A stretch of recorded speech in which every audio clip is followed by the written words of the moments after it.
It's great to see you, David, and I'm Great to see you too.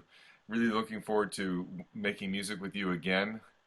You're the first person, the first soloist that I can work with after this lockdown in this pandemic, and I'm so glad that it's going to be Mozart D minor concerto, Crucial 466. It's one of the iconic pieces, and this was your suggestion to play this piece. I'm really glad that you did suggest it. And how do you feel about the piece? It's always been one of my very favorite concertos. Like you said, it's an iconic piece, a very special concerto. It took 20 concertos, because this is number 20, for Mozart to write one in a minor key. All right. The first 19 are in major keys, and of the 27 concertos total, only two are in minor keys, and this is the big one. It's the first. And that makes it a very, very different piece and tone. Uh, and what makes it special, among other things, is that it really ushers in a certain romanticism in piano concerto music that is really going to define the genre for the century to come. It's going to have a huge influence on Beethoven. There are so many tropes, so many things, uh, technically but emotionally, about this concerto that are um, really proto Beethoven like in so many ways, right? And then the very arc of the romantic concerto, the sense of the drama between the piano and the orchestra, um, this sudden passionate and fiery moment in the middle of an otherwise peaceful slow movement. All these surprises throughout the piece are so foreshadowing of romanticism in so many ways that I find it a very powerful, pivotal work. Another thing I might say, actually, and forgive me for speaking so long, is um, that it's got a sort of redemption narrative, because the piece is in D minor. The first movement is very much in D minor. And the third movement is also in D minor, but suddenly in the coda at the very end, the sun comes out, and he modulates to D major, which has a sort of Beethoven feel to it, right? Where you have all this drama, the hero going through all these trials and finally triumphing at the end. This very idea is kind of embodied in this music, and that's why Beethoven liked it so much.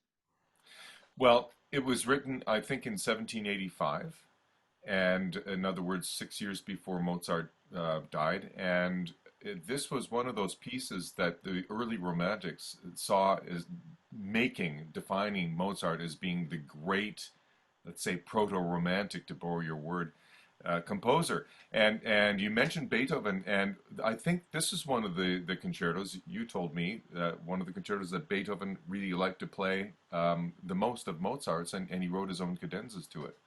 Yes, that's it. So young Beethoven was, of course, a touring pianist as well, and as was young Mozart.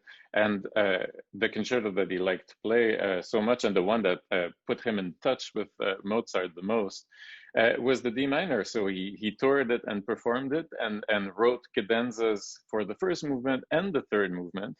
And thankfully, we have these cadenzas written down by Beethoven. So uh, that's the cadenzas that I'm going to play, and that's certainly the ones that most people play nowadays, because it feels like if Beethoven took the trouble to write cadenzas to a concerto, we should damn well play them.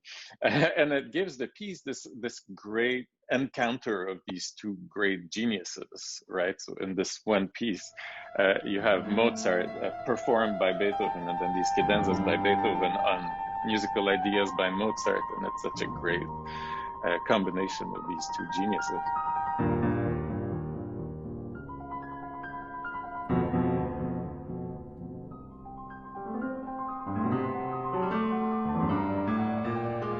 The other thing about this concerto is that it really seems operatic. It really has a lot of feel to it that you find, well, in the Marriage of Figaro, but particularly in Don Giovanni, because the Yeah. key of D minor is all through Don Giovanni. And I know from my perspective, working with an orchestra, we really have to approach every single line as if it was a character in an opera. Is your approach to Mozart playing this concerto or a Mozart concerto different than playing a different concerto by a different composer? I find every time I play Mozart, I think of his operas. I think that's what informs how we have to shape every phrase, every line, because his very greatest music, and I would say that his greatest music is in fact both his operas and his piano concertos. To me, those are the great uh, kind of cycles, right? And but even when I play piano sonatas, when I teach them, I find that everything in Mozart works better when you think of it in how would a singer do this, right? That's always the question. How do you phrase it? Where would the singer breathe? What is the high point of the phrase, right? Um, and if you think of it that way, I find that you shape it better because the piano can be quite a flat instrument, right? It's very important to give a sort of third dimension to everything. And thinking of the voice, which is the most natural instrument, of course, is really instructive in how to shape music, especially music by Mozart, which is always his instrumental music is always written like vocal music. And if you don't phrase it like a singer, it sounds terribly boring, in fact. And the contrast is very, very striking when it's played well. And that's why it's hard to play well. Like you have to have that kind of culture and knowledge of his operatic style. Also for the contrasts and characters and the inflection of each phrase, right? The sort of spirit and the humor sometimes, right, has to be there.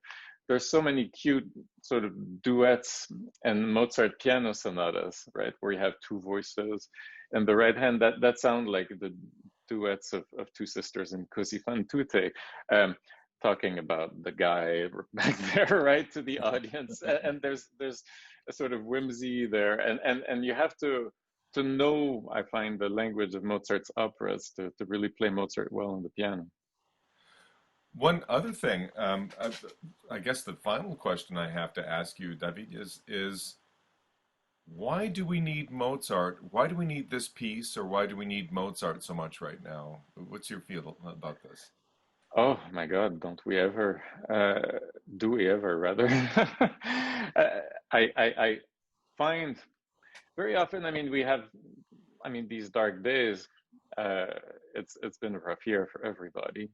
It's been a rough year for music, for orchestras, um, and I'm often in, a rather dark place after reading the news or just going through my daily life with all these restrictions and problems that we encounter. Um, and I sit down with Mozart, and it's just incredible how much understanding there is of life and suffering, and how much it helps to be in touch with something like this that offers this kind of sympathetic understanding of the world by somebody who suffered greatly and had a very dark life, a very difficult life, tragically short life. And uh, I find that just to be in touch with this uplifts us. And that never ceases to be true, right? Music does this, it lifts the spirit. Uh, that's why we can't really do without it.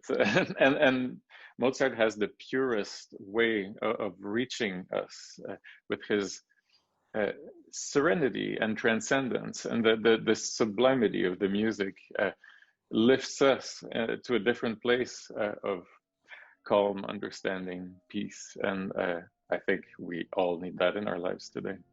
Absolutely, absolutely. It's not just beautiful, but it's godly and it's human at the same time. That's right. Well put. Yeah. I can't wait to be doing this with you, David. Likewise, I'm so excited for this concert. Thanks very much for talking. It's a great pleasure.